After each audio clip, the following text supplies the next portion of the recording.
नमस्कार साथियों, मैं बीके सिंह आप तमाम लोगों का सबसे पहले इस ऑफिशियल यूट्यूब चैनल @उड़ान कैरियर इंस्टीट्यूट पर स्वागत करता हूं। दोस्तों, आज से हम लोग प्रारंभ कर रहे हैं एक टेस्ट सीरीज को, जो कि प्रत्येक दिन 10 प्रश्न आपको टेलीग्राम चैनल पर 8 बजे शाम में उपलब्ध कराया जाएगा। इस प्रश्नों का हल व्याख्या सहित हमारे इस यूट्यूब चैनल पर प्रत्येक दिन आपको प्रोवाइड कराया जाएगा। हमारा टेलीग्राम चैनल का नाम है यूसीआई स्टडी पॉइंट्स, जो आप अच्छी तरीके से देख पा रहे होंगे। सामने आपको दिख रहा होगा यूसीआई स्टडी पॉइंट का ये चैनल। ये आप टेलीग्राम पर जाएंगे और वहाँ पे यूसीआई स्टडी पॉइंट्स लिखेंगे और आप हमारे साथ जुड़ पाएंगे और प्रत्येक दिन टेस्ट सीरीज को आप अटेंड कर पाएंगे। और जो भी वहाँ पे प्रश्न पूछे जाएंगे उसका प्रत्येक प्रश्नों का सॉल्यूशन आपको हमारे इस यूट्यूब चैनल पर प्रत्येक दिन कराया जाएगा, जिसमें कि सबसे बड़ी फ़ायदे इसके ये हो जाते हैं कि हमें आता तो बहुत ज़्यादा है, परंतु हम लोग प्रैक्टिस नहीं कर पाते हैं। इसीलिए अगर आप अपनी तैयारी को प्रैक्टिस के माध्यम से अपने लेवल को हाई करना चाहते हैं तो अभी ज्वाइन करें हमारे इस टेलीग्राम चैनल को, जिसका नाम है UCI online UCI study points. चलिए तो प्रारंभ करते हैं आज के सेशन को। आपको दिख रहा होगा आज का जो हमारा पहला क्वेश्चन है, फर्स्ट क्वेश्चन जो आज का है वो कुछ स्क्रीन पे आपको दिख रहा होगा। कहता है कि निम्न संख्याओं में से कौन सी संख्या 99 से पूरी तरह विभाजित है। तो साथियों, 99 से संख्या कोई विभाजित तब होगा जबकि वो संख्या 11 से और 9 से दोनों से विभाजित होगा। तो सबसे पहले हम इजी होता है 9 का चेक करना। तो पहले हम 9 से चेक करते हैं कौन कौन सा विभाजित है। तो 9 से विभाजित तब होगा जबकि किसी भी संख्या का जो सम होगा, मीन्स की संख्या का जो योग होगा, वो योग किससे कटना चाहिए, 9 से पूरा पूरा उसमें भाग लगना चाहिए। तो अगर 9 से किसी भी संख्या के योग में भाग लगता है तो इसका मतलब है कि वो पूरी संख्या 9 से कट जाएगा। चलिए तो अब देखते हैं, इसमें चेक करते हैं। तो पहला वाला में देखते हैं कि संख्या के अंकों का योग क्या है। आपको फर्स्ट वाले में दिख रहा है कि इसका अगर प्रत्येक अंक को जोड़ा जाए तो 5 + 1 + 5 + 7 + 9, इस तरह से इसका जो योग होता है वो 5 × 1 = 6, 5 × 11 = 7, 18, 18 × 2 = 20, 7 × 27 होता है, जो कि 9 से पूरी तरीके से डिवाइड इसमें लग सकता है। आराम से इसमें आप 9 से भाग दे पाएंगे। तो इसका मतलब है कि ये संख्या 9 से विभाजित है। चलिए पहले अगले नंबर को देख लेते हैं। तो ये कहता है 51557। इसका जब आप सम करेंगे तो वो सम 9 से डिवाइड नहीं होगा। इसका जब आप सम करेंगे तो ये सम भी 9 से डिवाइड नहीं होगा। इसके अंकों का सम करेंगे तो ये भी 9 से डिवाइड नहीं होगा। इसका मतलब फर्स्ट क्वेश्चन का, इस क्वेश्चन का फर्स्ट ऑप्शन जो है 51579, यही हमारा करेक्ट आंसर हो जाएगा। चलिए बढ़ते हैं अगले प्रश्न की ओर। अगला प्रश्न कुछ इस प्रकार से है। कहता है उस चाप की लंबाई क्या होगी जिसका केंद्रीय कोण 30 डिग्री है और वृत्त की त्रिज्या 21 सेंटीमीटर है। तो फ्रेंड्स पहले ध्यान दीजिए, अगर हम कोई सर्कल लें, अगर हम सर्कल लें, समझिएगा बात को, अगर हम ये एक सर्कल ले लेते हैं और यहाँ पर ये इसका सेंटर है, तो यहाँ से अगर ये बोलें तो ये इसका क्या हो जाएगा, ये रेडियस हो जाएगा और ये भी इसका रेडियस होगा। लेकिन आपको दिख रहा होगा, आप ये ब्लू वाला देखेंगे तो यहाँ से लेकर के ये जो होगा यही चाप होगी और यही चाप की लंबाई क्या होगी, एल होगी। तो ये जो चाप की लंबाई एल है यही आपको निकालना है, जबकि केंद्रीय कोण थीटा 30 डिग्री दिया हुआ है। अगर हम इसी केंद्रीय कोण थीटा को 30 डिग्री को रेडियन में बोलें तो आप कह सकते हैं कि 30 डिग्री बराबर π/6 होता है। ये आप रेडियन में चेंज करना आपको अच्छी तरीके से आता होगा। जिन भी अभ्यर्थी को ये नहीं आता है वो कृपया यहाँ ध्यान देंगे। कोई भी जैसे कि 30 डिग्री है और इसको हमको रेडियन में बदलना है तो सबसे पहले 30 को क्या करेंगे, π/180 से गुना करेंगे। तो आप कटाएंगे तो 6 बार में कटेगा, यानी π/6 इसका करेक्ट आंसर होगा। 30 डिग्री को रेडियन में बदलना। अब आप यहाँ ध्यान देंगे, हमने बताया अभी आपको कि कैसे आप किसी भी डिग्री को रेडियन में बदल सकते हैं। तो प्यारे साथियों, इस चीज़ को आप ध्यान देंगे कि अगर आपको कभी भी डिग्री को रेडियन में बदलना हो तो मैं उम्मीद करता हूँ कि आप इसी तरीके से उसे बदल पाएंगे। इसके अलावा यदि रेडियन को डिग्री में बदलने की बात आए तो आप क्या करेंगे? तो जैसे कि डिग्री को रेडियन में बदलने के लिए मैं बोल रहा हूँ कि डिग्री को अगर आप रेडियन में बदलना चाहते हैं, रेडियन में बदलना चाहते हैं, रेडियन में बदलना चाहते हैं तो गुना करते हैं किससे? पाई बटे 180 से। उसी प्रकार जब आप रेडियन को किस में बदलेंगे? डिग्री में बदलेंगे तो आपको गुना करना है जस्ट इसी के अगेंस्ट वाले उल्टा अपोजिट नंबर से आप यहाँ गुना कर देंगे और वो होगा 180 ऊपर और पाई नीचे। ठीक है, तो ये होगा रेडियन से डिग्री में बदलने के लिए। आई होप कि आपको रेडियन से डिग्री और डिग्री से रेडियन में बदलना आ गया होगा। अगर आपको अभी भी इसमें डाउट है तो आप वीडियो को पीछे करके देख लेंगे। तब तक के लिए हम आगे बढ़ते हैं। चलिए, तो अभी हमने देखा कि अगर कोई ये सर्कल है जो मैंने अभी आपको बताया कि अगर कोई ये सर्कल है और इसमें ये आपका सेंटर हो गया और यहाँ से ये रेडियस जो कि आपको 21 दिया है, और अगर एंगल की बात करें 30 डिग्री दिया हुआ है यहाँ पे। 30 डिग्री को अगर हम रेडियन में लिखेंगे तो क्या लिखाएगा? पाई बटे 6 लिखाएगा। तो ये हो जाएगा पाई बाय 6।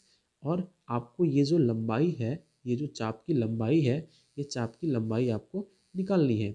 तो याद रखेंगे साथियों कि ये चाप की जो लंबाई एल होता है, यहाँ पे जो एक कोण जो आप देखते हैं थीटा, तो थीटा बराबर होता है क्या होता है? तो चाप की लंबाई और इस त्रिज्या के अनुपात को ही कोण कहते हैं इस जगह पे, केंद्रीय कोण। तो इस प्रकार से आप देख रहे हैं कि थीटा का मान आपको कितना मिल गया? पाई बाय 6 मिल गया। और एल बाई आर करेंगे, एल तो पता नहीं है, एल रहने देंगे, आर 21 है, 21 कर देंगे। इसके अलावा इस जगह पर जब क्रॉस मल्टीप्लिकेशन करेंगे तो आपको मिलेगा 6 इंटू एल, यानी 6L इज इक्वल टू, इसका आपको मिल जाएगा 21 पाई। इस प्रकार से जब L बराबर निकालेंगे तो 21 पाई बाई 6 करेंगे। यहाँ से आपको L बराबर मिलेगा, जब आप इसे 21 गुना पाई का मान 22/7 रखेंगे और पहले से यहाँ पे 6 है। अब जब इसे आप कटाएंगे 3 बार में ये कट जाएगा, 2 बार में ये कट जाएगा, फिर 2 से आप ये 22 को 11 बार में कटा देंगे। इसलिए कुल मिला के अगर आंसर की बात किया जाए तो यहाँ आपको दिखेगा 11 आएगा, जिसके हमारा ऑप्शन नंबर 4 करेक्ट आंसर हो जाएगा। उम्मीद करते हैं कि आपको ये क्वेश्चन अच्छी तरीके से समझ में आ गया होगा। चलिए बढ़ते हैं अगले प्रश्न की ओर। अगला प्रश्न हमारा कुछ इस प्रकार से है। यहाँ पर साथियों थोड़ा सा मिस्टेक हो गया है, कॉसेक -150 डिग्री एक में आएगा, एक साथ ही लिखा हुआ मिलेगा आपको ये कॉसेक -150 डिग्री। अब देखिए कॉसेक -150 डिग्री, इसका वैल्यू कैसे निकलेगा? तो सबसे पहले आपको यहाँ पर ये याद रखना है कि अगर कॉसेक माइनस थीटा बराबर, कॉसेक माइनस थीटा बराबर क्या होता है?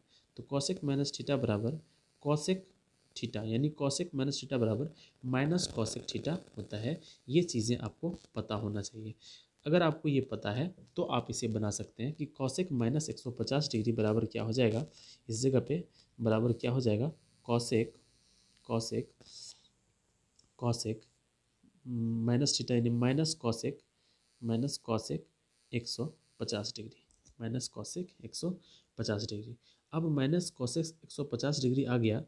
अब इसे अगर सॉल्व करेंगे तो कैसे सॉल्व करेंगे? माइनस कॉसेक कॉसेक 150 को मेरे भाई कैसे लिख सकते हैं? 180 degree, 180 degree minus 180 degree minus 30 degree, 180 degree minus 30 degree. मेरे ख्याल से आप मेरी बात को समझ रहे होंगे। मैं इसे क्लियर कर देता हूँ, ये चीज़ें आपको क्लियर नहीं दिख रहा है इसीलिए मैं इसे क्लियर कर देता हूँ। हमने कहा कि जब आप इसे निकालेंगे तो कैसे कैसे सॉल्व करेंगे, एक सेकंड ये भी क्लियर किया जाए। और अब ध्यान दीजिए कैसे निकालेंगे। तो माइनस कॉसेक थीटा बराबर मैंने कहा क्या हो जाएगा? कॉसेक माइनस थीटा बराबर क्या हो जाएगा? माइनस कॉसेक कॉसेक थीटा, यानी 150 डिग्री। अब इसको आप लिख सकते हैं, कैसे लिखेंगे? Minus cosec 180 degree minus 30 degree. 180 में अगर 30 घटाएंगे तो 50, 150 बचेगा। इस तरह से इसको लिखा जा सकता है।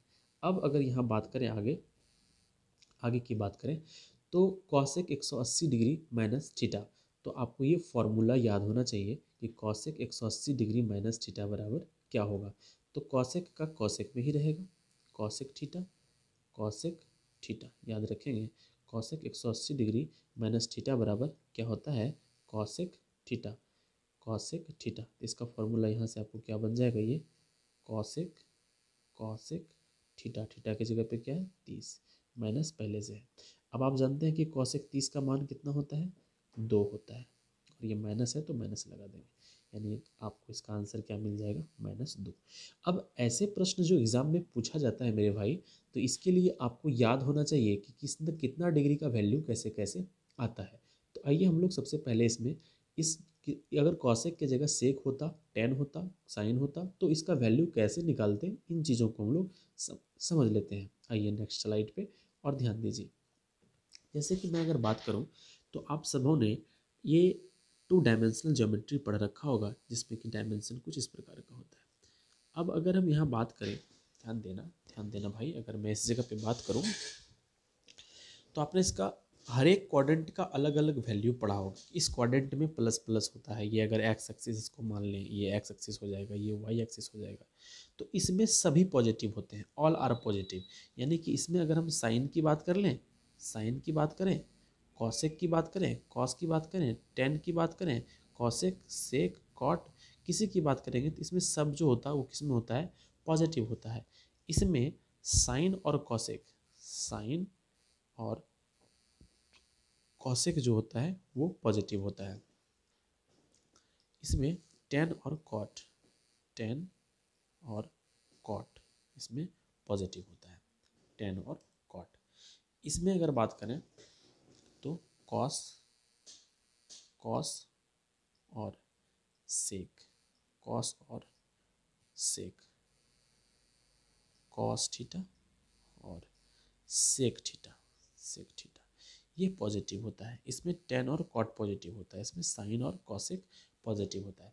इसके अलावा जो भी बचते हैं वो नेगेटिव होते हैं। यानी कि अगर बोले सेकंड क्वाड्रेंट में साइन और कॉसेक पॉजिटिव में होता है, अब बाकी जितने भी हैं वो सब किस में होते हैं, नेगेटिव होते हैं। ठीक है, उसी तरह इसमें बात करें तो टेन और कॉट किस में होते हैं, पॉजिटिव होते हैं, और बाकी सब नेगेटिव होते हैं।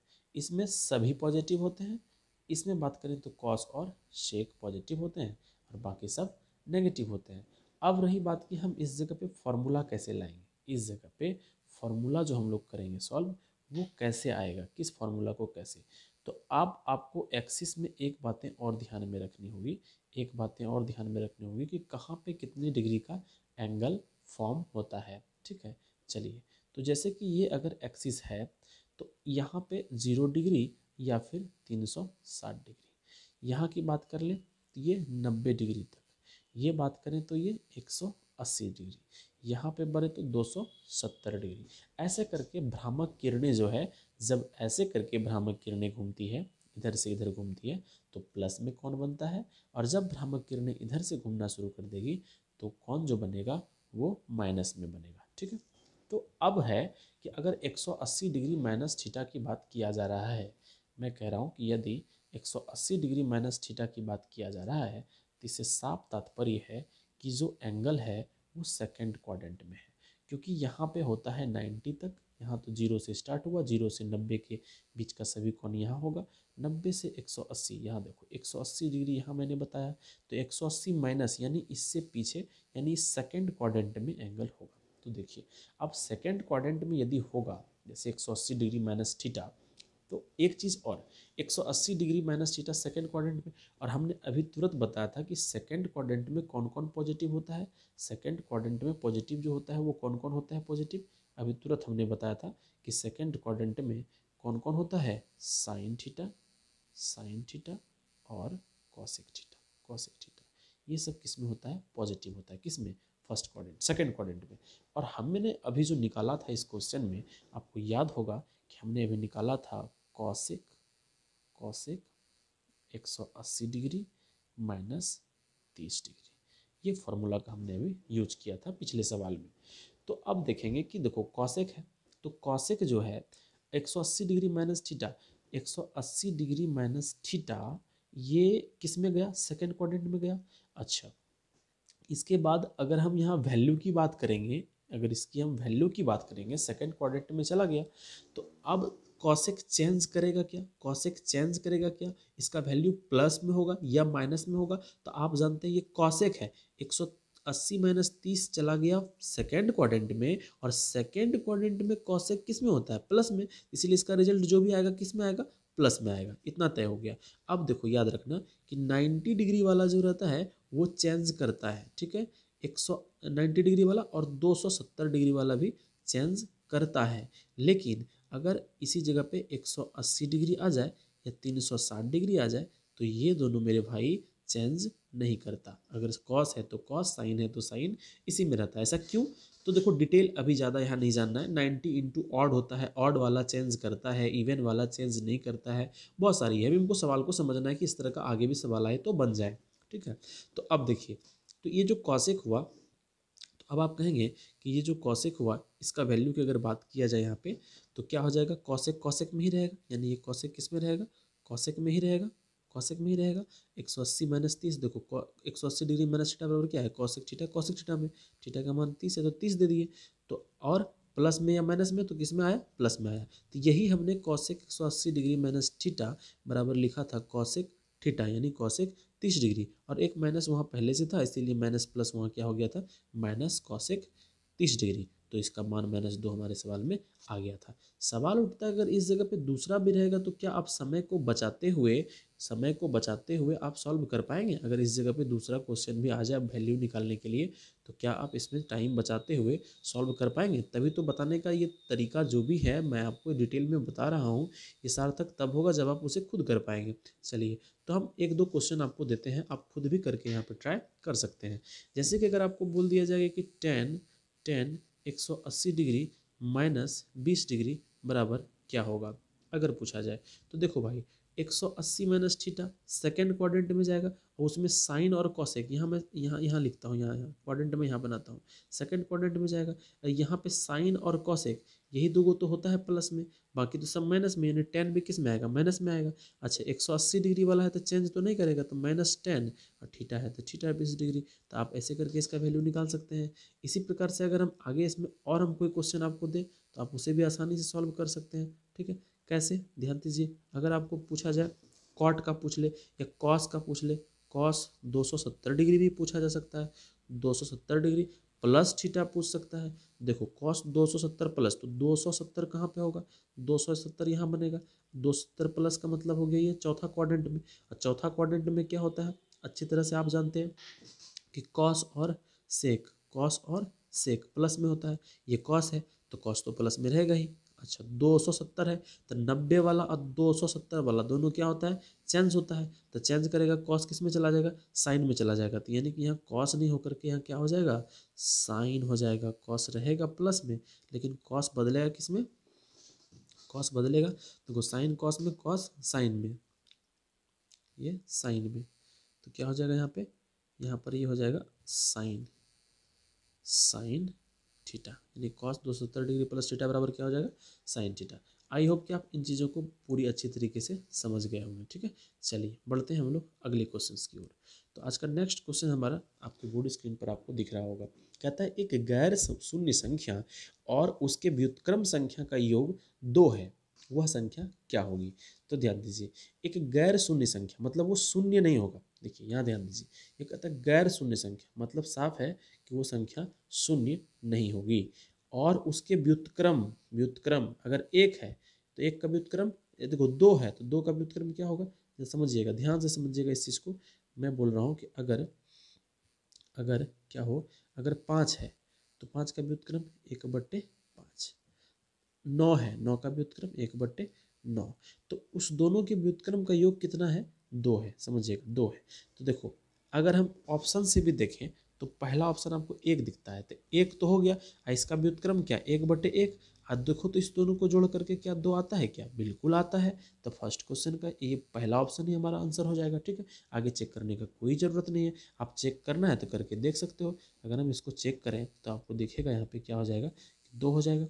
इसमें जोड़ेंगे क्या, इसके व्युत्क्रम को, यानी 1/2 को। तो ये 2 में आधा जोड़ेंगे 2.5, यानी 5/2 हो जाएगा। ये 5/2 हो जाएगा, जो कि यहाँ बोल कितना रहा है, योग कितना है, 2 है। इस प्रकार से इसका आंसर 1 हो जाएगा, और ये आप समझ भी गए होंगे। चलिए अगले क्वेश्चन की ओर चलते हैं। नेक्स्ट क्वेश्चन देखिए, बहुत ही इंपॉर्टेंट क्वेश्चन है डियर, और बहुत अच्छा क्वेश्चन है। समझिएगा बात को। कहता है कि 8% दर से 3 वर्ष के लिए एक निश्चित राशि पर साधारण ब्याज 10% वार्षिक दर से 2 वर्षों के लिए 1200 रुपये की राशि पर चक्रवृद्धि ब्याज से आधा है। साधारण ब्याज पर दी गई धनराशि कितनी है? समझिए, यहाँ पे राशि 2 है। समझना बात को भाई, यहाँ पे राशि कितना है, 2 है। राशि यहाँ पे 2 है।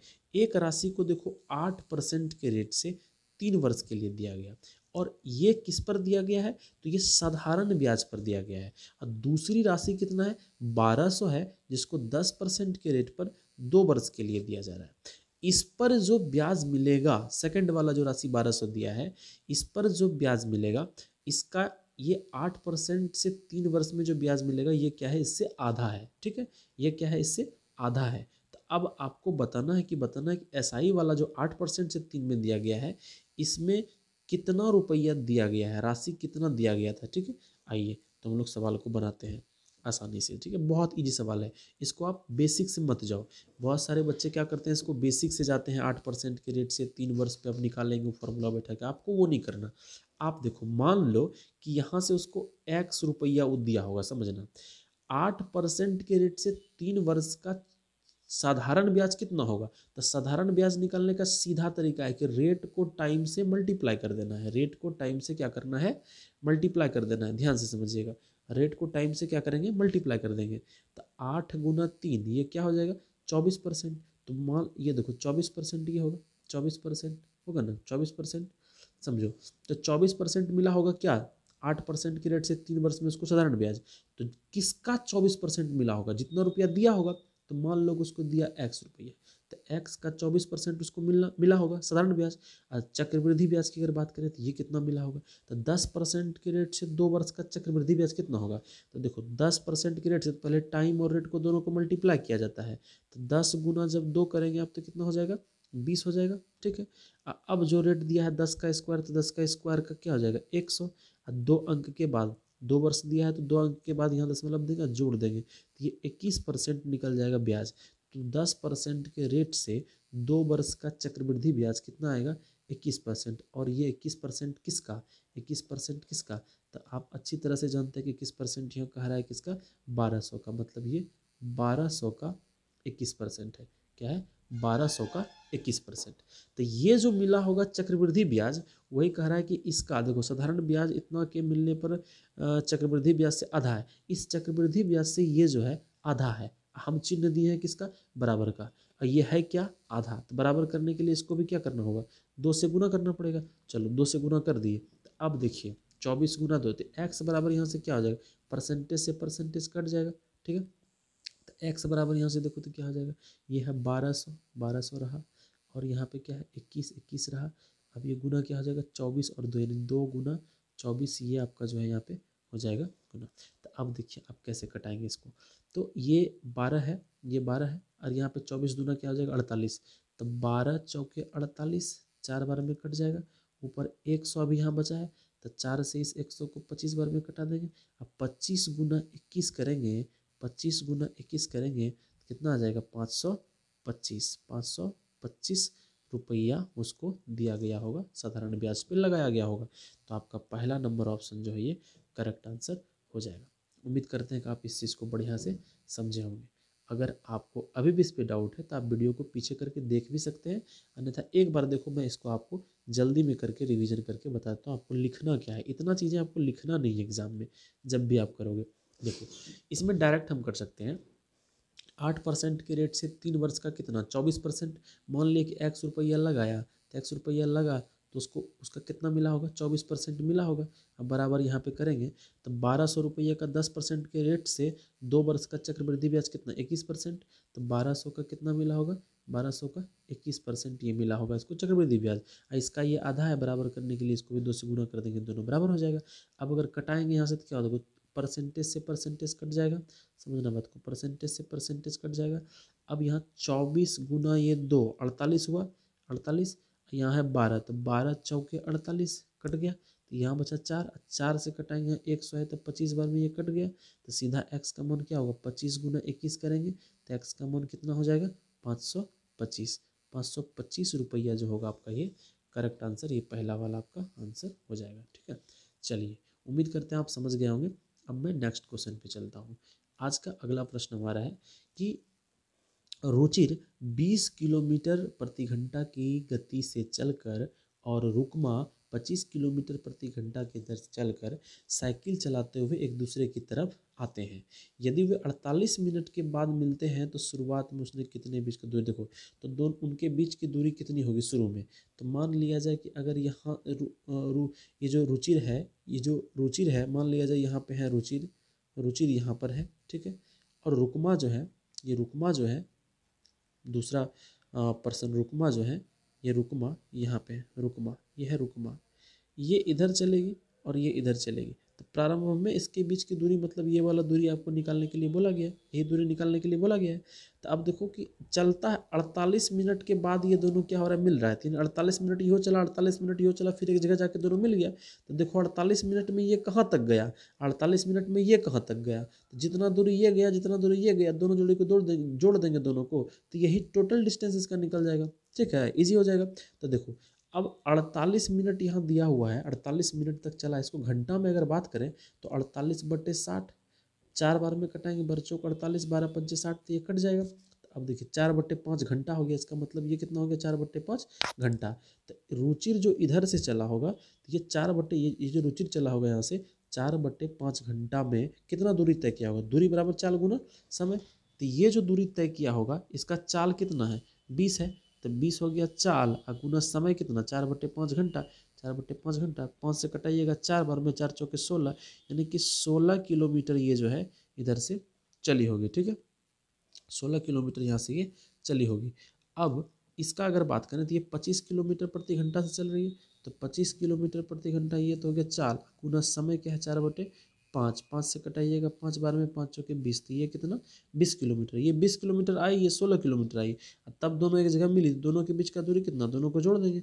दोनों को जब जोड़ देंगे तो 20 अब प्लस में 16 तो कितना हो जाएगा, 36। ये 36 किलोमीटर इसका आंसर होगा। इसमें जो है ऑप्शन आपका 2 ही दिख रहा है, 2 ऑप्शन नहीं दिख रहा है। इसमें आगे के ऑप्शन में 36 किलोमीटर आएगा, इसलिए इसका करेक्ट आंसर क्या हो जाएगा, 36 किलोमीटर। चलिए उम्मीद करते हैं कि आप ये समझ गए होंगे।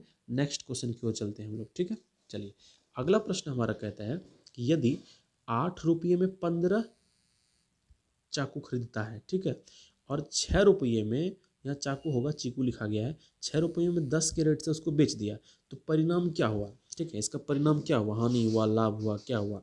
तो देखो अब ये है कि ऐसे सवाल को लोग बहुत तरीके से बनाते हैं, और ना मतलब बहुत ज़्यादा उलझे हुए तरीके से हमें नहीं बनाना चाहिए।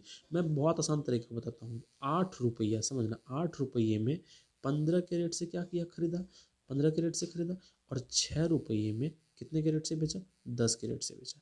अगर हम यहाँ क्रॉस मल्टीप्लाई करें तो 10 गुना 8 क्या हो जाएगा, 80, 15 गुना 6 करेंगे तो ये क्या हो जाएगा, 90। ठीक है, तो एक ठो यहाँ देखो 80 में खरीदा और 90 में क्या कर दिया, बेचा। तो देखो लाभ हुआ, क्या हुआ, इसको तो लाभ हुआ। तो कितना का लाभ हुआ, 80 से 90 में ये लाभ कितने का हुआ। तो आपको साफ साफ दिख रहा है कि लाभ कितने का हो रहा है, 10 का हो रहा है। किस पर हो रहा है, 80 पर हो रहा है लाभ। हाँ, प्रतिशत के लिए 100 से गुना करेंगे, 10 × 80 8, और इस प्रकार से 100/8 है, तो इसको कह सकते हैं 50/4, यानी 25/2, 12.5% का जो है ये प्रॉफिट इसमें से हो जाएगा। इसके बाद अगर नेक्स्ट क्वेश्चन की ओर चलेंगे तो नेक्स्ट क्वेश्चन यहाँ पर है कि एक छात्र ने एक संख्या का 5/4 के बजाय 4/5 से गुना कर दिया, इस गणना में प्रतिशत त्रुटि कितनी हुई। देखो गुना करना था 5/4 से, एक सेकेंड, गुना करना था 5/4 से और गुना कर दिया गया 4/5 से, तो त्रुटि कितना हुआ। अगर इसको क्रॉस सीधा इसमें से ये भी करेंगे, ये बहुत ईजी, इसको सबसे पहले क्रॉस मल्टीप्लाई करेंगे तो ये हो जाएगा आपका 25, और जब इसको क्रॉस मल्टीप्लाई करेंगे तो ये हो जाएगा 16। तो होता उसका 25 हो गया 16, तो प्रतिशत त्रुटि क्या हुआ, देखो कितने का कम गया होगा, 9 कम गया, किस में कमा, 25 में कमा, 25 में कमा। इसको प्रतिशत के लिए 100 से गुना करेंगे, तो प्रतिशत के लिए जब 100 से गुना करेंगे तो ये 4 बार में, और 9 गुना 4 कितना हो जाएगा, 36 आ जाएगा। तो त्रुटि कितने परसेंट का हुआ, 36% का हुआ, ये 36% का आंसर हो गया। ठीक है, चलो अब चलते हैं नेक्स्ट क्वेश्चन की ओर। तो नेक्स्ट क्वेश्चन की ओर चलते हैं, इस क्वेश्चन को आप समझ गए होंगे। अगला क्वेश्चन हमारा कुछ इस प्रकार से है, कहता है एक्स प्लस वाई बराबर कितना है 12, एक्स वाई बराबर कितना है 32, तो x square plus Y square का मान चाहिए। आप सब जानते हैं कि एक्स प्लस वाई का होल स्क्वायर बराबर कितना होता है, x square plus Y square और प्लस 2xy। चलिए हमें निकालना क्या है, किसका मान, x square plus Y square का मान निकालना है। तो एक्स प्लस वाई का मान कितना दिया है, 12 दिया है, तो 12 दे दिए यहाँ पे, 12 का स्क्वायर। अच्छा ये 2xy को जब बराबर के इधर लाएंगे तो माइनस में 2, और एक्स वाई का मान दिया है कितना 32, बराबर ये क्या हो जाएगा, X square plus Y square. हमको X square plus Y square का ही मान चाहिए, तो क्या करेंगे, 32 गुना 2 करेंगे तो कितना आएगा 64, इसको स्क्वायर करोगे तो कितना होगा 144। 144 में जब आप इस 64 को घटा देंगे, 144 में जब आप 64 को घटा देंगे तो कितना बचेगा, 80 बचेगा आपको, कितना बच जाएगा 80 बच जाएगा, और यही 80 आपका क्या हो जाएगा आंसर, 4 नंबर ऑप्शन जो है ये आपका आंसर हो जाएगा। चलिए चलते हैं अगले प्रश्न की ओर। अगला प्रश्न हमारा कुछ इस प्रकार से है, एक वस्तु को 25% छूट की पेशकश की गई है, प्रोमो कोड लागू करके वो 8% नगद वापस जीतता है, तो उसको मिली प्रभावी छूट। देखो एक बार छूट यहाँ 25% मिला, फिर से कूपन कोड में उसको कितना मिल रहा है, 8% मिल रहा है। देखो एक बार 25% तो मिलवे किया, अब फिर से इसको 8% मिला, तो माइनस माइनस कितना होता है, प्लस होता है। तो 25 गुना क्या कर देंगे 8 कर देंगे, बट्टे क्या कर देंगे 100, ये डायरेक्ट फॉर्मूला इसका होता है। तो आप 25 को 4 बार, 25 चौके 100, 4 दूना 8 कटाएंगे। अब 25 यहाँ देखो -8 में 2 घटा दोगे तो -6, अब -6 इसमें जोड़ दोगे तो कितना हो जाएगा 31%, यानी 31% का माइनस में मतलब छूट मिल रहा है, तो 31% का मिलेगा, तो ऑप्शन नंबर सी जो आपका यानी 3 नंबर ऑप्शन जो है आपका, ये आपका आंसर हो जाएगा। चलिए चलते हैं अगले प्रश्न की ओर। तो आज साथियों यहाँ तक ही हमारा क्वेश्चन था, 10 क्वेश्चन हमारा खत्म हो चुका है। उम्मीद करते हैं कि आपको ये सेशन बहुत अच्छा लगा होगा। अगर ये सेशन आपको अच्छा लगा, क्वेश्चंस आपको समझ में आया, तो प्लीज़ चैनल को लाइक करेंगे और सब्सक्राइब भी करेंगे। लाइक और सब्सक्राइब करने से हमें आपकी ओर से मोटिवेशन मिलता है। अगर आप मुझे मोटिवेट करेंगे तो हम इससे बेहतर भी और सारा क्वेश्चंस जो भी एनटीपीसी, ग्रुप डी एवं अगर एसएससी वगैरह का भी एग्ज़ाम आप देते हैं, तो यहाँ पर हम बहुत इंपॉर्टेंट सारा क्वेश्चन जो होगा, ये सारे क्वेश्चंस को मैं यहाँ पर लेकर के आऊँगा आप सभी के लिए। चलिए मिलते हैं अगले एपिसोड में, तब तक के लिए आप सबों को बहुत बहुत धन्यवाद। जय हिंद, जय भारत।